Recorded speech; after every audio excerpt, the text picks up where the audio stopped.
Hey, today let's talk about best bookkeeper marketing, specifically the 7-touch rule. So my name is Bryce, and when I got started back in 2015, this is a rule that if I had known this, I would have saved myself a lot of frustration and confusion.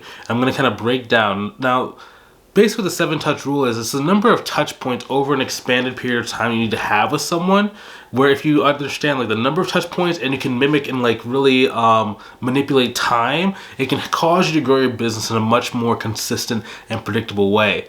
So I discovered this, and the first time, even before this, if you've seen any of our videos and you maybe need some help growing your business, maybe been trying to grow your business, just not quite going the way that you planned or that you hoped, or maybe you're thinking about starting your business, but you just haven't really, you're overwhelmed with the different options that are kind of available in front of you and all the different paths you could take. If you want to avoid a lot of that confusion regardless of which boat you're in, go ahead and click the link inside the description, book a call with myself to see if I can help you in our program.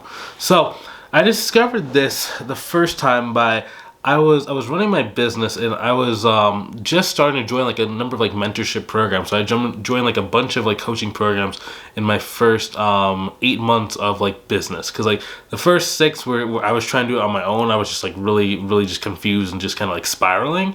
So I started investing in a lot of different courses and different things like that.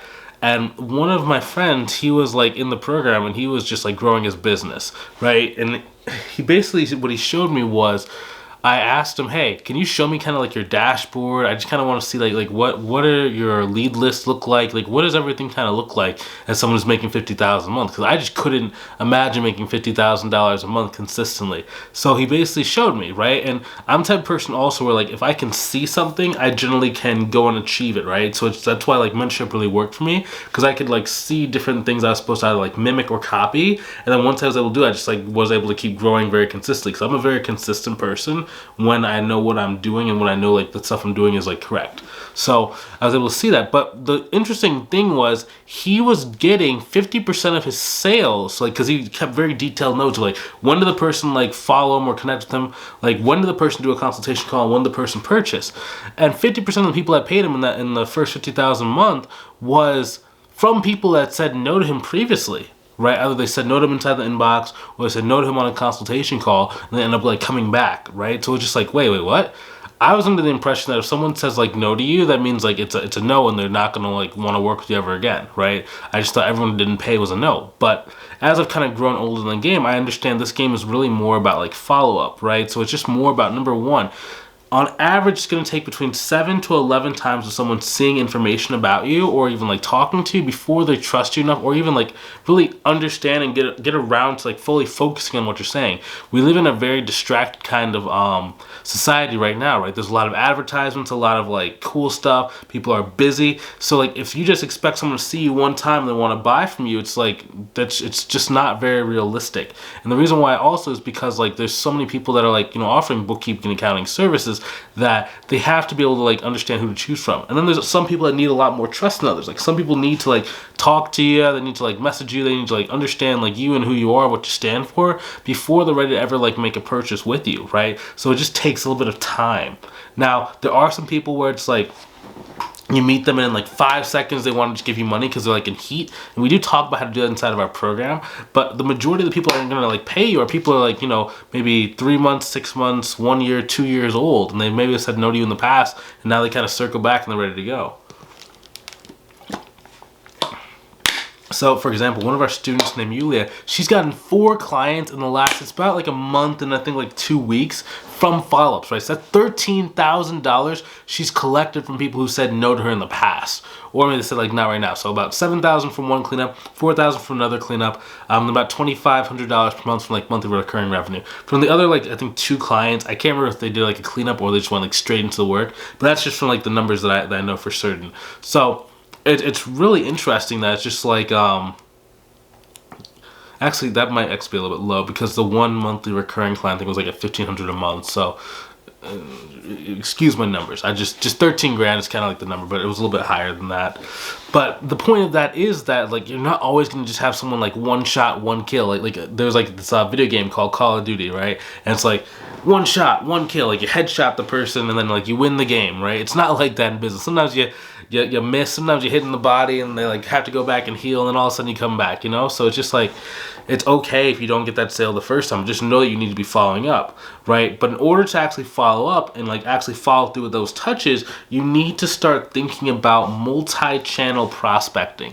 Now, multi-channel, as the name suggests, means that you're having like multiple like conversations in different places. So it could be like on LinkedIn, it could be on Facebook, it could be through email, through text messages, it could be calling, it could be, you know, carrier pigeon, it could be mailers in the mail. Like, it doesn't really matter as long as you have multiple spots to where you are communicating with them. Because every single place that a person like sees you, the more they trust you. So it's like one thing for you to like send a million messages just on LinkedIn, but if they see you on LinkedIn and they get an email from you, then they get a text message from you, then they see you on Facebook and they see you and like your family or whatever, then you just become more of like a real person to them, not just like a pixelated thing on a screen. And that really helps to speed up that process of them trusting you, liking you, and then like actually being ready to go. It's just like the more that someone can see you in different places, like they turn here, they turn here, they turn here, they turn here. Oh, now they can fully grasp what you're actually offering and who you actually are, and that just exponentially increases like how fast someone's ready to like move forward with you. Now, another reason for that is because if let's say that you're doing like primarily social media, or like social media is a very interesting thing, and a lot of our students get clients from social media, but we also have other like internet-based types of marketing as well, right? The reason why is because you want to be diversified. Sometimes like profiles, like you can't send a message for a day, or maybe like your profile gets like removed. Like I had like this verification thing on Instagram because I had like my virtual assistant logs into it. So my virtual assistant was logging in, but we didn't have like a VPN that just basically like says like masks where you're actually located. So it showed, okay, Bryce is here, this other person in the Philippines, there's like a discrepancy. So it's like, did you get hacked? So now my profile got like basically like deleted on Instagram. But if that was the only way that I ever like talk to people or potential clients, like yeah, that would be bad, right? But I'm diversified across. I have about 7 to 8 different ways that I get clients that we teach inside of our program. But the reason why is because like you always, number one, like how we talked about with like 1, 2, 3, like they see you everywhere. But number two, it also protects you, right? So ideally, if you could get like a person from like social media instead to be like texting you or emailing you back and forth, that's actually the most safest. Because even if your email address gets like deleted or something happens to your email address, as long as you have their email address, you can always send them an email from a different one, right? But it's all about the relationship of you. So if you see them in public, it's like you're not just a social media person, you are a person they actually know, like, and trust, and just makes everything a lot easier. One way that you can actually even like track the conversations, this is what I recommend. I have my phone number and my email via my CRM. So basically that CRM stands for like customer relationship manager. I think that's what it stands for. That's what I always say, right? But basically it'll keep the contact information. It keeps all the past conversations that you've had with the person, whether it's a text message or it's an email. And you can see over the years, like how many times you talked, how many times you touch base. You can leave notes. It can record your call if you're doing like a call recording. Now, I don't necessarily recommend one or the other. Like you can try like HubSpot, you can try Pipedrive, you can try Close. There's a lot of different ones that you can use. You can even use like practice management software like Financial Sense. It doesn't really matter as long as you're keeping track of the data, right? Because then you can keep following up over time, right? One of the worst things that can kind of happen is that maybe you've been talking to someone like for a while, but you can't have any notes. You don't know like any statistics. You don't know what's the average time for client for you. That's where you start getting a lot of like people freak out because they just don't know, right? I know with exact certainty which months are like the easiest, which months are the hardest. I know which one's like gonna get more attention. I know exactly like how many people I have to speak to in order to like book one consultation call, and I know how many consultation calls we need on average in order to go get a new client. I know how long our clients stay with us. Then I know exactly like I just know so much data, and it's not that I'm like magic or anything. It's just I just know the basics, and I just do the basics consistently over time. And I message people every 15 days. Every 15 days, I'm like talking to someone, right, to make sure that they don't forget who I am. They know more about me. They move closer towards working with me, and just kind of moving it there, right? Because it's all about the touch point. It's all about the touch point. It's all about time. Now, just because it takes time does not mean it has to take you forever.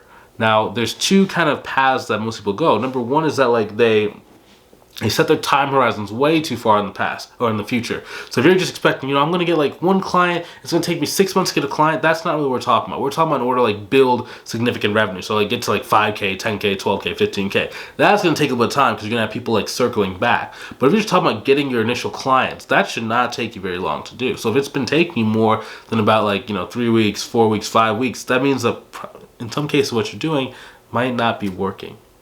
Now, the other extreme is maybe someone who is doing the wrong thing or doesn't really have a system. Like if you're just doing random stuff inconsistently, it causes you not to really be able to like make traction, right? Because you're just not putting enough energy in the right direction for you to be able to get enough time in the game and those connection points with the people for them to trust you. So you need both a cohesive strategy and something that's actually working. Because if you don't have either, or if you only have one, or if you don't have the other, you're not really gonna make a lot of traction. So if you want some help, you want to be able to grow your business, you want to be able to like avoid a lot of the mistakes that like most people make when they're struggling to grow their business, or if you haven't started a business, like you want to avoid a lot of those challenges that like maybe you've heard me go through, maybe you've heard other students go through. Click the link inside of the description, book a call with myself or a member of my team to see if we can help you inside of our program. Like we can't help everybody, right? Our methodology is not a fit for everybody, right? We do need to make sure that there's a personality fit so you can actually work together long term, because we do work very close together to make sure you can reach your goal as fast as possible. So if that's something you want some help with, go ahead and click on the link inside the description, book a call, see if we can help you. Take it easy. Talk to you soon.